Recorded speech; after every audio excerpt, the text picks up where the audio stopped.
Is it possible to ask, if you are one with your source, what can be added to you? And answer it right now? Yes. Yes. Nothing can be added. Nothing. Nothing. If you are one with the infinite source of your being, what could be brought to you that you do not already include? What could be supplied to you as if from outside your own life? What could be withheld from you as if there were a power beyond your source? Nothing. Nothing. Now let us for a minute accept that statement. Not as optimism, not as, wouldn't it be nice, but as law. If your source is infinite and within, external conditions cannot add to you, and they cannot subtract from you. You see, the world, our culture, the news tickers, the apps blinking red and green, the commentator voices about markets and rates, teaches that supply is out there. Out there in bosses, out there in clients, out there in algorithms and in quarterly forecasts. And so we go about our days as if our life depended upon the good humor of a manager, the speed of a delivery, the size of a check. That's not true. There isn't anybody within range of my voice who does not have enough understanding to at least accept this. God is the source of my being and the infinity of my being. Since I am one with my source, I cannot be made more by an external, and I cannot be made less by an external. Now, I am not speaking to theorists in a library. I am speaking to we who are sitting here now, to the rent that will come due on the 1st, to the groceries that must go in the basket this week, to the bank statement that will arrive whether we like it or not.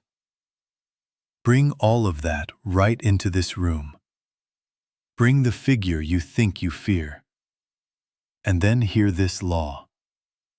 There are no detached outer effects.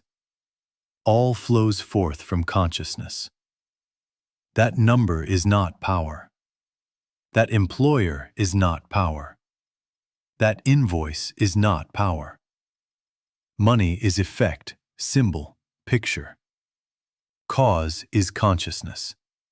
Your consciousness one with its source. All right, if that sounds severe, it is only severe to the habit that has been hypnotized to get, to reach, to scrape.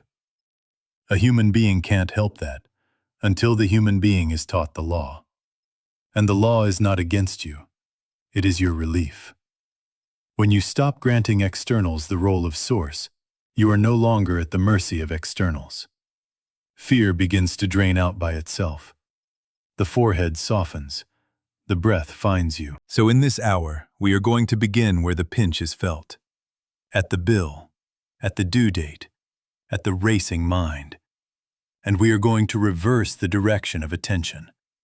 We will move from looking for a channel to realizing source. From trying to fix an effect to resting in cause. We will take up one simple treatment, just one, for you do not need many. And we will learn to behold the money picture without bowing to it. But first, let the axiom plant itself.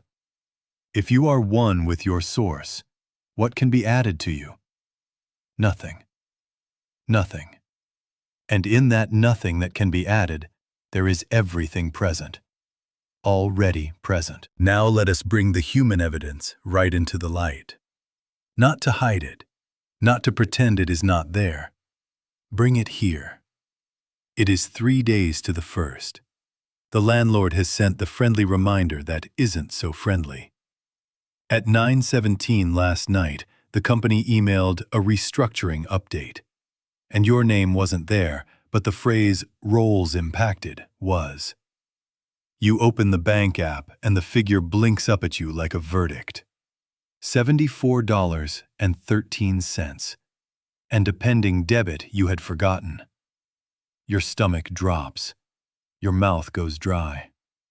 You walk to the counter. You see the envelope that says, "Final notice." You think of the groceries, the children's shoes. The car that needs a little something it didn't need last week. And then, do you notice?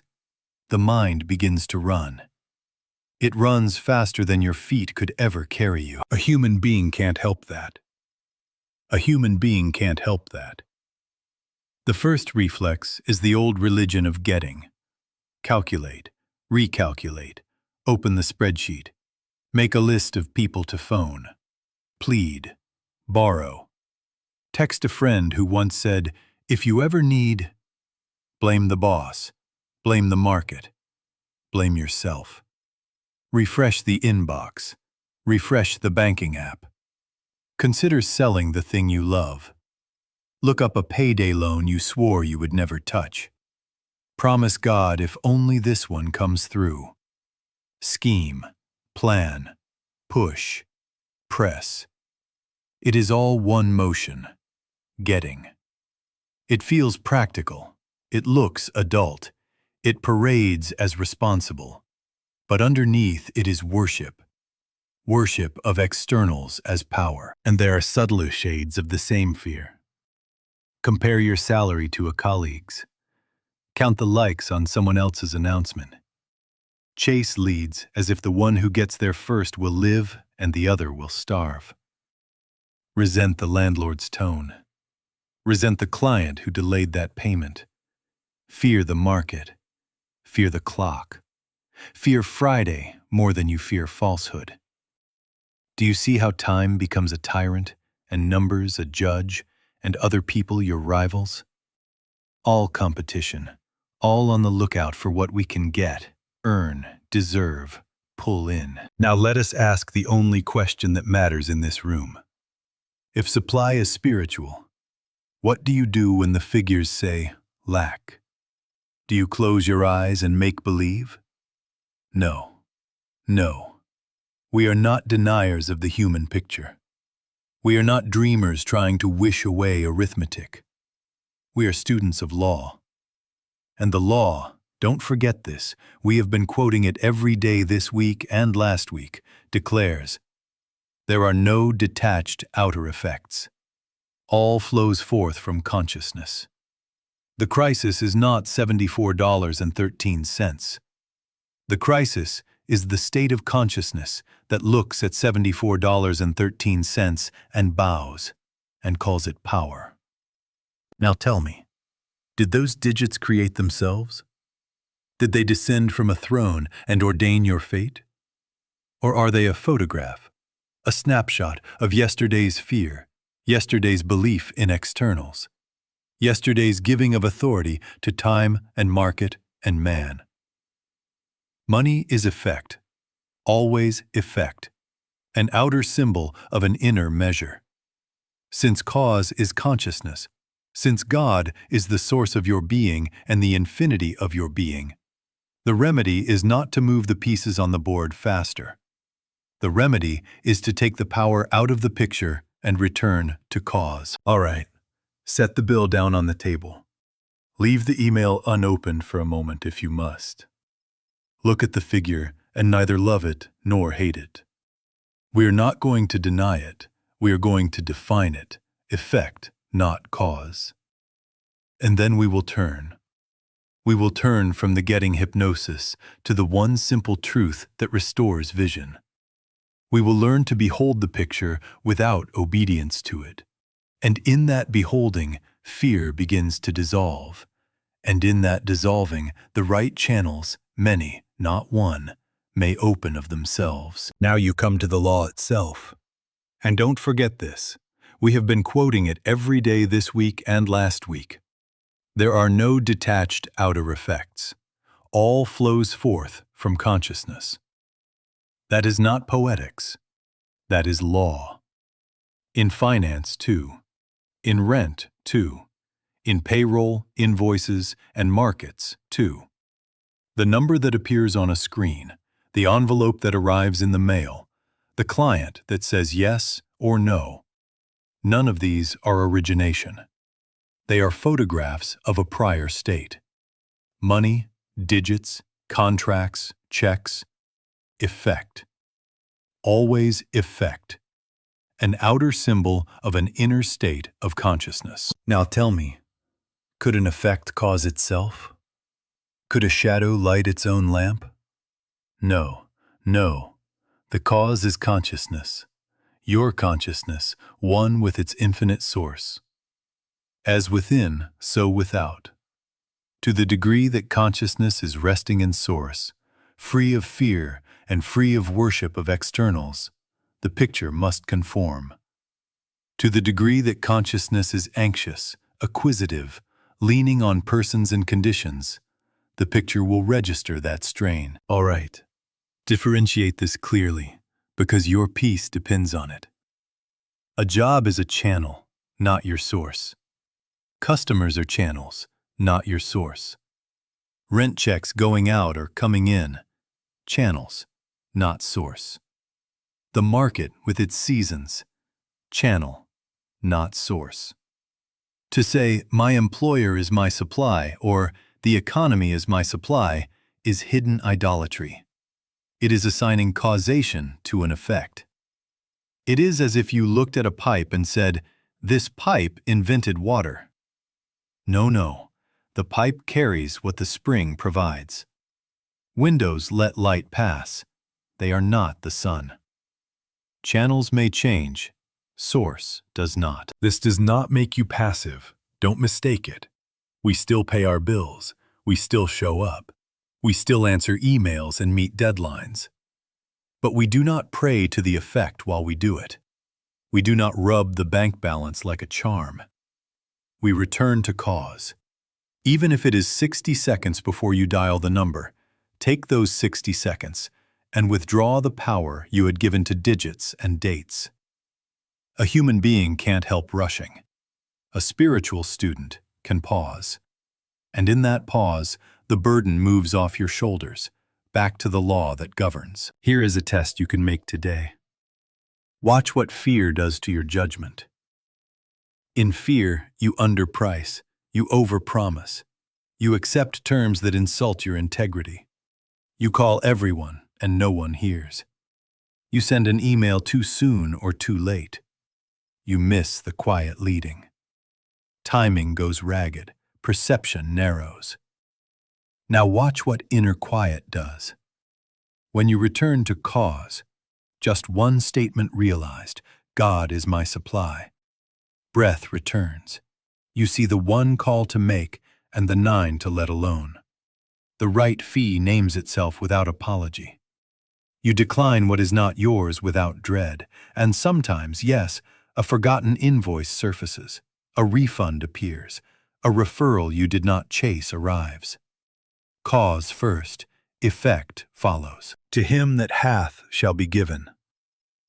Hath what? Consciousness of source. And what is given? The picture that corresponds. So let us settle it within. Money is never cause. Money is a symbol. People, markets, checks, channels. God, the infinite life within you. Cause, source, supply. Hold to that, and then act. Not strain, not scramble, act from poise. And you will see the picture yield, because it must. Law provides it. Now comes the great reversal. Up to this moment, the habit has been to get, to reach, to hunt for what we can earn, deserve, win, extract. Always on the lookout. Connive, plot, plan, scheme a little, flatter a little, rush, press, push. Respectable on the surface, but underneath it is still that old religion. Getting. It tightens you. It narrows the breath. It contracts the lens through which you see life. It makes all men rivals and all clocks judges. It is all humanness or getting. And in that getting consciousness, the picture must record scarcity. Because the premise is, I am separate from my supply. I must go out and fetch it. Since cause is consciousness, that premise will draw to you a confirming scene. Now let us accept the law and turn. The spiritual way is not an improved getting. It is another nature.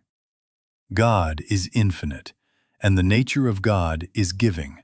self-revealing, self-sharing, overflowing. If God is the source of your being and the infinity of your being, then your nature, in truth, is giving. The instant you shift from getting to giving, you step out of the old atmosphere into the air of your source. You cast your bread upon the waters, service, honesty, kindness, integrity, forgiveness, and you are no longer a beggar at externals. You are the place where the river rises. Your first reaction is, "But I can't give, I'm short." That's not true. There isn't anybody within range of my voice who cannot give now. Giving is not measured by amount. It is measured by surrender of fear. It is the willingness to stop worshiping the number and to act from identity. A penny with love breaks hypnosis more than 100 with fear. A kind word given when you would rather defend yourself opens more channel than a dozen anxious emails. Paying what you can today with a note of honor, "Here is this portion now, the balance follows," places you in integrity and loosens the knot. Offering real service, "Let me help you with this piece, no charge," moves you out of bargaining and back into being. Refusing deceit in sales, "No padding, no promise you cannot keep," announces that you will not bow to mammon. Blessing the competitor, "May their right clients find them and mine find me," breaks the dream of rivalry and admits a universe wide enough for all. Do you see what happens? The act is small. The consciousness behind it is vast. Giving dissolves the pretense that the world outside is your provider. You cease trying to pull life through a single pipe and you let the spring flow. Fear begins to drain. Poise returns. And because consciousness is cause, channels respond. A client you served without strain remembers and calls. A past due note softens. A recommendation travels across a desk you never planned to approach. Or, hear this, the same employer, the same market, the same account number, but your eye sees differently. And in that seeing, right action names itself, and what is yours comes without scramble. All right, begin where you are. Today cast a little bread, penny, nickel, dime, a genuine thank you, an apology you owe, a truth told cleanly, a service rendered thoroughly. Refuse the tiny dishonesties fear asks of you. Release the small resentment that has been charging interest in your chest. These are not moral decorations. They are changes of cause. As you give, you are remembering what you are, one with infinite source, and the picture must yield because it cannot do otherwise. Law provides it. Serene, you begin to feel the new atmosphere. Not chasing, not clutching, being. And from being, supply appears as naturally as breath. Now we come to the simplicity that saves you time, saves you strain, saves you from the fantasy that you must gather 50 truths and recite them like a catalog before heaven will open.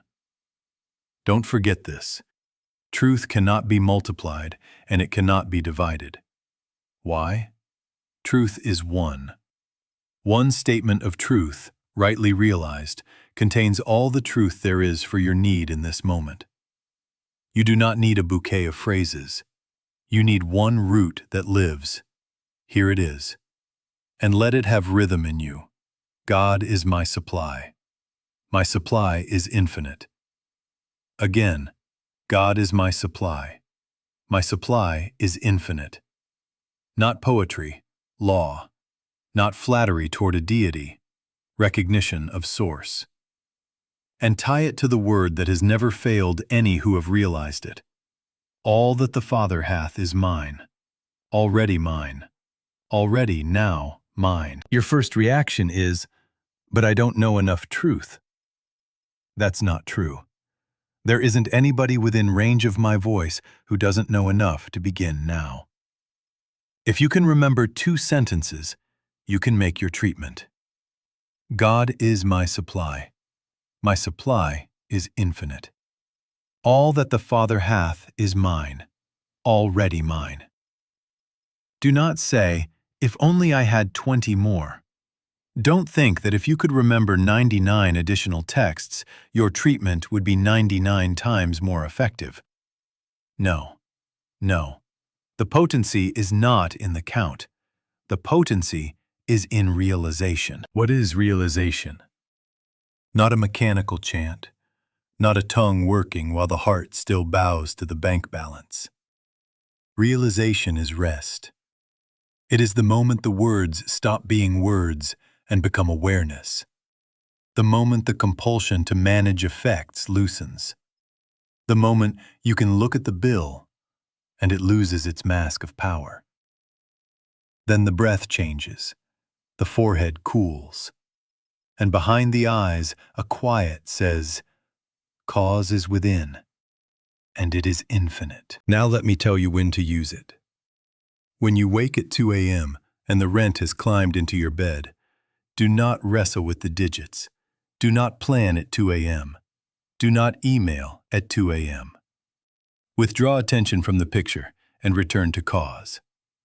God is my supply. My supply is infinite. All that the Father hath is mine, already mine. Sit with it, slowly, as if you were letting warm water fill a basin. Let it soak the fear thoughts that want to jump up and run. If the mind says, "But how? But who? But when?" answer nothing. Rest again in the one. God is my supply. My supply is infinite. Stay there until the clutch loosens. If it takes 3 minutes, good. If 15, better. Do it as long as it takes until the inner atmosphere changes. And in the morning, before you touch the phone or the bills, touch cause. God is my supply.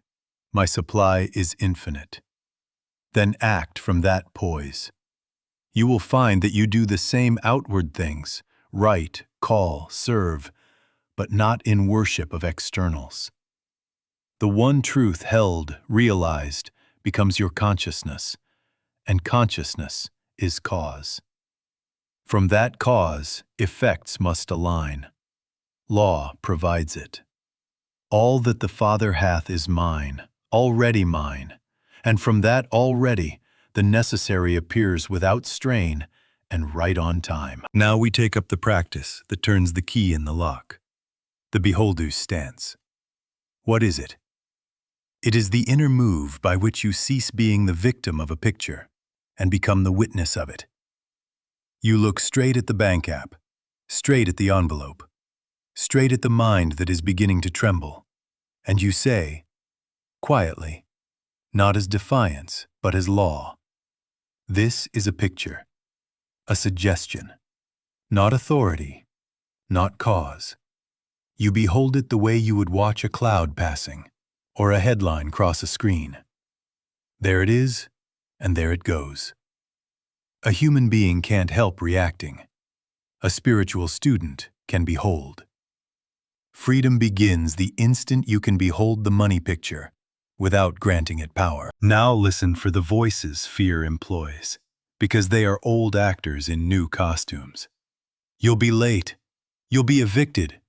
You are falling behind. It's too late. You missed your chance. They don't want you. You will be embarrassed.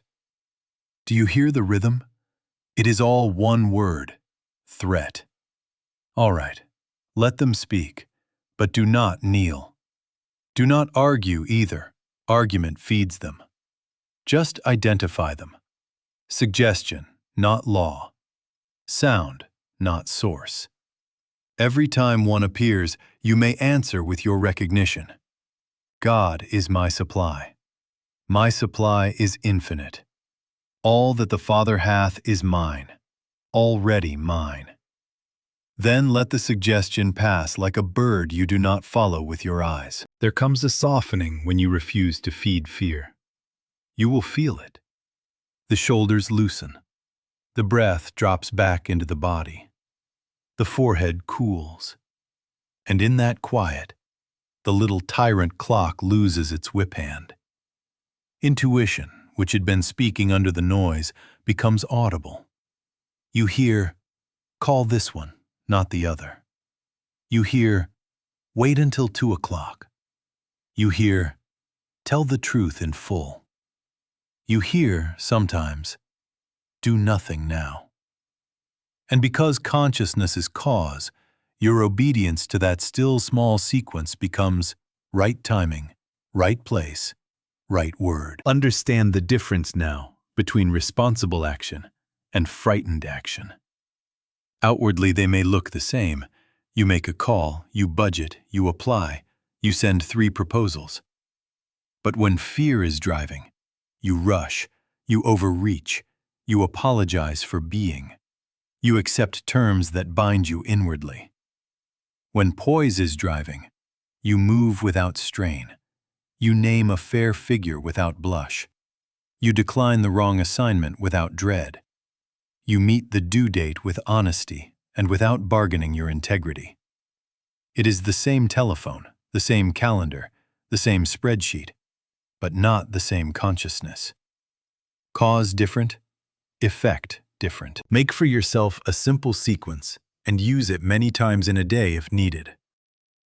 First, pause. Even half a breath before you answer the email. Pause. Second, acknowledge source within. God is the source of my being and the infinity of my being.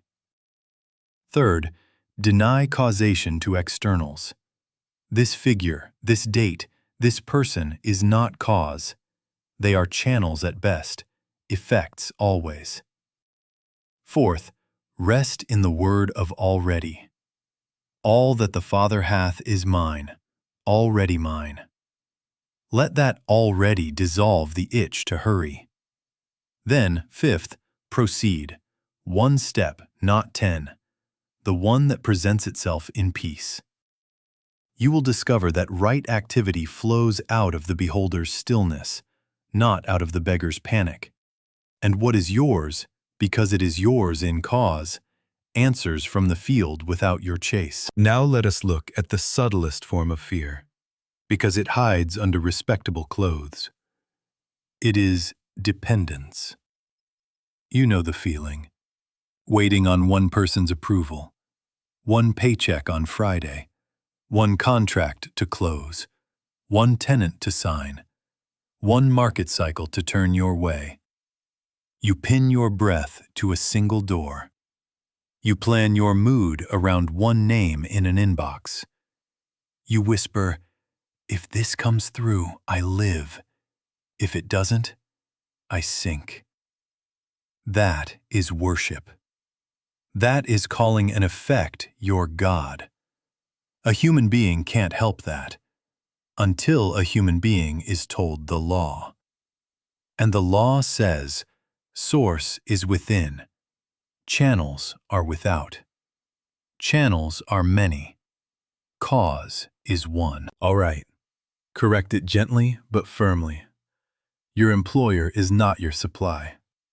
Your client list is not your supply. The market report at 4 p.m. is not your supply. They are pipes, not the spring. Carriers, not the message. Envelopes, not the letter. And because they are effects and not cause, they can change overnight without threat to your life, just as a mail carrier changes routes without stealing your correspondence. When consciousness rests in source, channels rearrange. A letter arrives you did not expect. A small refund posts for a forgotten overcharge. An introduction is made over coffee that places your name where it needed to be. A simple idea appears at the sink. Offer that service in 2 smaller pieces. And the very people who could not say yes to the big piece say yes twice to the smaller. The thing you had overlooked is on your own shelf. Now, watch how resentment tries to keep you bound to externals. That landlord, that boss, this government, those people. Do you see what happens the moment you inflame that sentence? You tie your peace to the very object you say you dislike. Resentment is a rope that tethers you to their wheel. You turn when they turn, stop when they stop. Let it go. Not because they deserve it, because you deserve freedom. Release them from the role of source. Bless them as channels if they are to serve. Bless them to pass out of your experience if they are not. The instant you loosen that rope, you are back in dominion. Call no man on earth your father. Father is source. Source is within. Now you can look at your work with new eyes.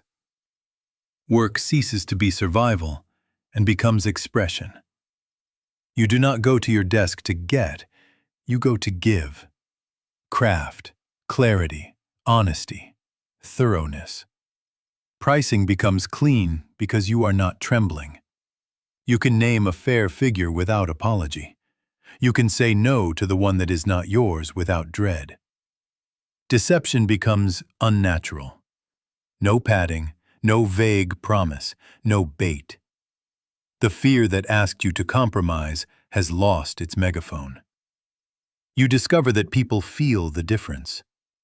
They trust the substance more than the sizzle. And because you are no longer trying to wring life from one channel, you can serve the right ones fully and let the wrong ones pass. So set this in your heart today. Channels are many. Cause is one. Refuse the little altars, the single approval, the single paycheck, the single market story, and return to source. God is my supply. My supply is infinite. All that the Father hath is mine, already mine. From that realization, you will watch channels appear and disappear like waves on one sea, and you will not chase them. You will stand, give, and receive without anxiety, because your life is not in the wave, it is in the ocean. Now, when you have released the little altars and returned to source, what does life feel like? Not lazy, not indifferent, no. No. It is a strange ease that looks almost like rest to the world, and yet moves exactly when movement is given. John Burroughs caught it, and we repeat it because it is law set to poetry. Serene I fold my hands and wait. My own shall come to me. That serenity is not postponement of action. It is postponement of fear. It is the suspension of the old compulsion to force, pressure, and outwit life. And in that suspension, right action rises by itself, clean, timely, unstrained. Strain is your first diagnostic. Don't argue with it. Read it. Strain says, you are acting on a false premise. You believe support is outside and must be dragged in. All right. The moment you sense the push, tight throat, fast tongue, bargaining mind, stop. Not for an hour, for a breath. Return to cause. God is my supply. My supply is infinite. All that the Father hath is mine, already mine. In that recognition, the cords loosen, and you discover you can act without panting. The hand still dials the number, the feet still go to the appointment, the voice still names the figure, but the beggar is gone, and the giver is present. Now let us make it practical. Because this is not mysticism for clouds, this is law for Thursday afternoon. You make the call, and you do not lay your life on the outcome. You introduce yourself without apology. You state your offer without embroidery. You listen. If it is yours, it answers. If it is not, you bless and release and make the next right step without the sticky thought, but I need this. You walk into the interview and you do not plead to be chosen. You come to give clarity, competence, candor. You are free to say, here is where I excel. Here is where I am still growing, because your bread is not in their hand. You negotiate, and you do not shade the truth. You let yes be yes and no be no. Without fear, you can be exact. Without fear, you can be fair. Without fear, you can walk away. Do you see the paradox? Waiting is not a couch. Waiting is attention turned to source until the next step appears without panic. The world shouts, "Hustle or die," as if strain were a sacrament. That is not law. Consciousness is law. To him that hath shall be given. To him that hath what? The inner sense of already, the union with source, the refusal to worship externals. From that having, the form that is yours comes as necessarily as breath follows breath. You cannot chase your own. You can only hinder it by fearing. But rest and your own cannot miss you. There is a look that comes to the face when this is realized. The shoulders drop a half inch. The words slow just enough to be heard. Pressure tactics feel obscene in your mouth. You sense timing. You wait 10 minutes and the person answers. You send it tomorrow and it lands on the desk at the exact hour of readiness. You are not passive. You are precise. And because you are no longer swinging at every pitch, you hit the one that is yours cleanly. The result? The same city, the same bills, the same calendar, but a new atmosphere. Transactions become simple. Favors are not begged, they are exchanged in honor. Agreements fit. Doors that were jammed are found to have been the wrong doors. The right one stands slightly open, and you only have to turn the handle. So let this be your inner stance all day long. Serene. I fold my hands and wait, not idle hands, but hands free of clutching. And my own shall come to me. If a step is given, take it. If none is given, don't invent one to feed anxiety. Rest in source. Act from poise. And watch how what is yours finds its way without your chase. This is not romance, it is law. When consciousness rests in source, right activity flows without desperation. And what is yours comes as naturally as breath. All right, now the blunt voice comes up, and I welcome it because it makes us honest. Fine, you say. I prayed, I rested, I said the words, and the rent is still due. The bill is still here, staring at me. Good. Let us meet that without perfume. The bill is there. The date is there. Now what? Don't fight the bill. Don't fear the bill. Don't bow to the bill. Behold it. Identify it for what it is, an effect, a picture, a notice.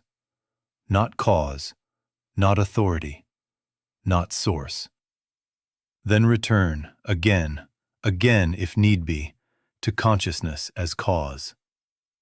God is my supply. My supply is infinite. All that the Father hath is mine, already mine. Not once as a charm, as fidelity to law. Your first temptation will be the second fear, the slicker one. Perhaps this doesn't work for me. Perhaps I'm the exception. That's not true. There isn't anybody within range of my voice who is outside the operation of spiritual law. 2 times 2 is 4 for saint and sinner, for yesterday and for next year. So it is with cause and effect in consciousness. The law is not personal. It is not favoritism.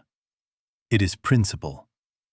What varies is not the law, but our willingness to stop worshiping externals and rest long enough for the picture to yield. Now about time.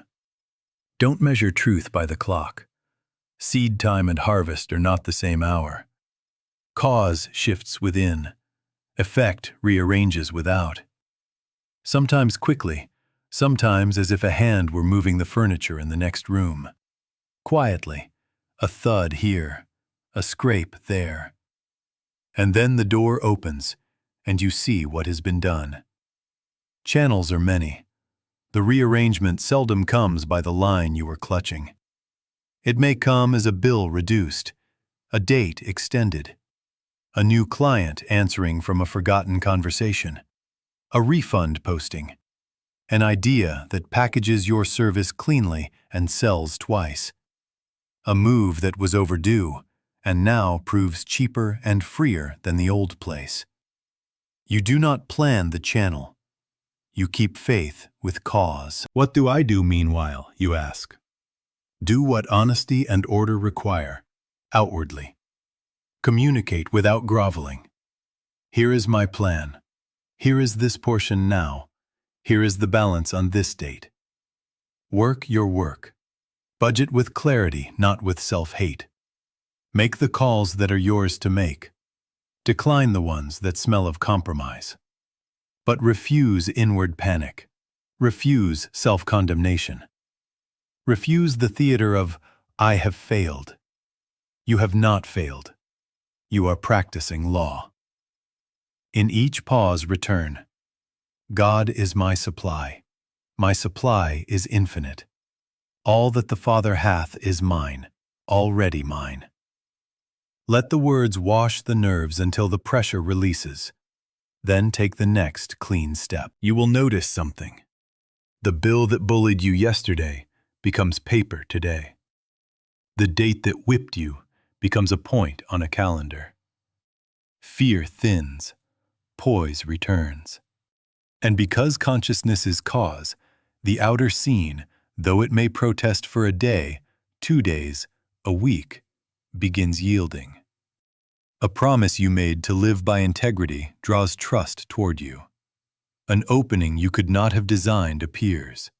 Or, and don't overlook this, the very same figures with a new eye see different possibilities, and action becomes obvious where before there was only blur. So set this as law in your heart, and do not let the clock contradict it.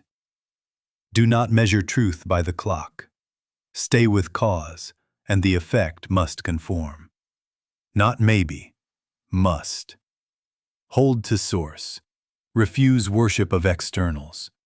Do the next honest thing without panic, and watch the picture, stubborn as it seemed, bow to what is already true. Now let us seal it where we began.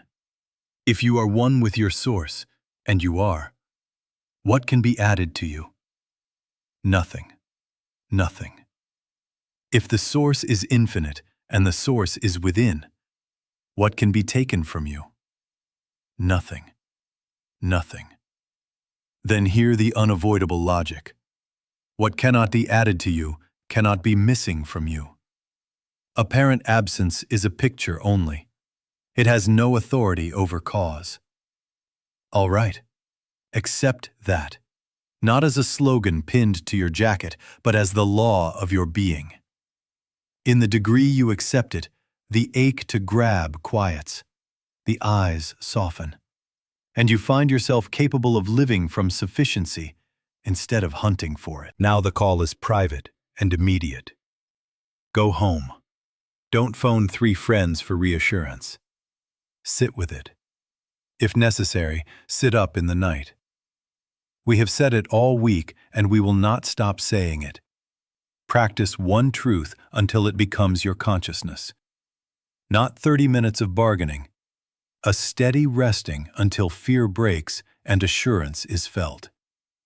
Let the words not run ahead of you. Let them sink in you. God is my supply. My supply is infinite. All that the Father hath is mine, already mine. If the thought tries to dart off to numbers, to names, to deadlines, bring it back gently, like a child who keeps wandering from your side.